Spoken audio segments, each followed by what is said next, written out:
Welcome to the Business Blast podcast. I'm your host, Tyler Wagner. This episode is brought to you by Authors Unite. Authors Unite makes the process of becoming a published, best-selling author as simple as sipping your morning cup of coffee. You can learn more about Authors Unite at authorsunite.com. Now, let's jump into the episode.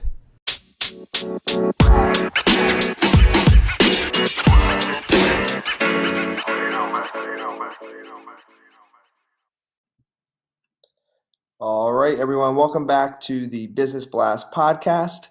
Today, I have Cory Treffiletti with us. He is the Chief Marketing Officer for Voicera, longtime digital marketing leader, devoted dad, and massive Pearl Jam enthusiast. So welcome to the show, man.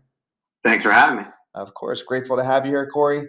We'll jump into the first one. The first question I have for you is, what is the best story from your life that has an underlying valuable message? I think I have a relatively unique story, which is that 2 years ago, I was in France for the Cannes Lions, the advertising big hullabaloo that happens every year. And I ended up, the short version of the story is that I ended up on stage in front of 175 people playing a song by The Clash with Eddie Vedder. Wow. And it was pretty amazing. It was one of those things that you never would have expected in a million years to have happened.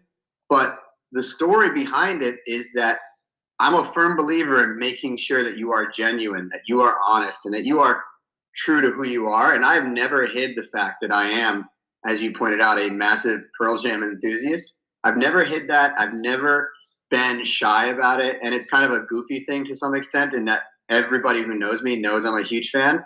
But the universe rewarded me for being genuine, hopefully in some level being a nice person and trying to treat people the way I want to be treated. And that was my positive payback. Yeah, man, that is awesome, dude. The next one I have for you is, what is the most valuable piece of information we should know that's within your expertise or industry? I think the thing that I'm most interested right now from a business perspective and an industry perspective is around AI. That's what we're focused on with what I do these days. And really, AI is not about replacing people. It's about augmenting them. I think there's a lot of horror stories around Terminator movies where people think that the machines are going to replace us and therefore they're resistant to this type of technology. But in our eyes and a lot of other people's eyes, it's really about augmenting what you're able to do. It's kind of like putting on Tony Stark's Iron Man suit, where you have the ability to be a little bit more productive, a bit more efficient, a lot more effective in your day. And that's something that I think is really, really important for people. And what's your best piece of overall business advice? So not necessarily industry specific. Best piece of advice I have there, it's something that I've learned along the way, and I can fully admit that I did not know this when I was younger, but is check your ego. You know, your ego really does get in the way of making decisions, and it pops up all over the place all the time. And I think what you've got to understand is that you don't know everything. You don't need to be the smartest person in the room, and you certainly do not need to pretend that you're the smartest person in the room.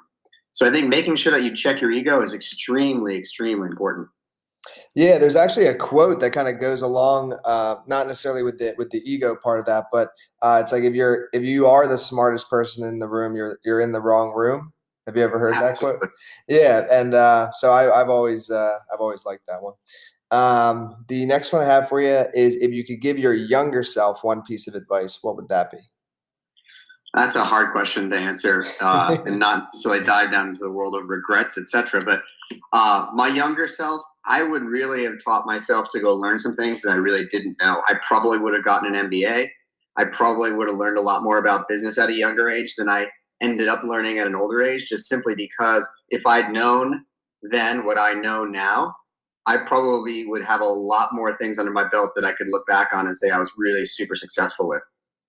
And kind of going down a little bit of a different path, but in your opinion, what is the key to happiness? That's another hard question. I do a lot of reading on the topic of happiness. I mentioned earlier that being able to check your ego and make sure your ego doesn't get in the way is a huge element of that. But I will also say there's really no key to happiness. There's no one single thing that you can do. There's no simple lock that you can unlock to try and figure out how to be happy. It is a journey. And I really do think that it takes your entire life to figure out what it is that makes you happy, because you're changing and the world around you is changing and your relationships are changing. So the best thing you can do is what I mentioned, which is tied to a lot of the other things. Be consistent, honest, check your ego, be genuine, and just, try to enjoy yourself along the way. You're going to make mistakes, but don't think that those mistakes are going to be something you can't get past. And what is the best book that you've read, and what was the number one thing you learned from that? So the book that I read that always has stuck with me, and it's going to make you laugh because I think laughing is important, is called Lamb. And it's a fiction book. It's a story of Jesus Christ's best friend, Biff, and how he always has all these funny things happen to him that, his best friend Jesus helps him through. And I'm not an overly religious person by any means. And one of the things I loved about that book is it taught me that you have to laugh at everything. You've got to have the ability to laugh at everything, even if it's something that people take overly seriously. It gets a hysterical book, and I read it 3 times, and every time I find myself laughing out loud. And if you can't laugh at things, that means you're just way too high strung and you're taking it way too seriously. I gotta check that out. It's called Lamb, like Lam. LAMB. Awesome. And what is your favorite quote and why? There's so many favorite quotes I have. I would say that there's probably 2 if I can throw them out there, and they're both sports quotes. The first one is the Wayne Gretzky quote that everybody quotes. It's a cliche, but you miss 100% of the shots you don't take. And then I just love Yogi Berra's quotes. And I love the one where he says, when you come to a fork in the road, take it. Those quotes are great because, once again, it's all about being able to laugh a little bit, not take yourself too seriously, but know that you've got to take some shots. You've got to take some risks, and you've got to learn things along the way. Yeah, I agree, man. Thank you so much for coming on. The last question I have for you before we let you go is, where's the best place for people to find you online? You can find me pretty easily on Twitter at CTreff. You can find me on LinkedIn at CTreff. And you can also find my weekly column that I write for Media Post under the Media Insider. Perfect, brother. Thanks a lot for coming on. Thank you very much. I appreciate it. The podcast you just heard was published with Anchor. Got something you want to say to the creator of this show? Send them a voice message using the Anchor app, free for iOS and Android.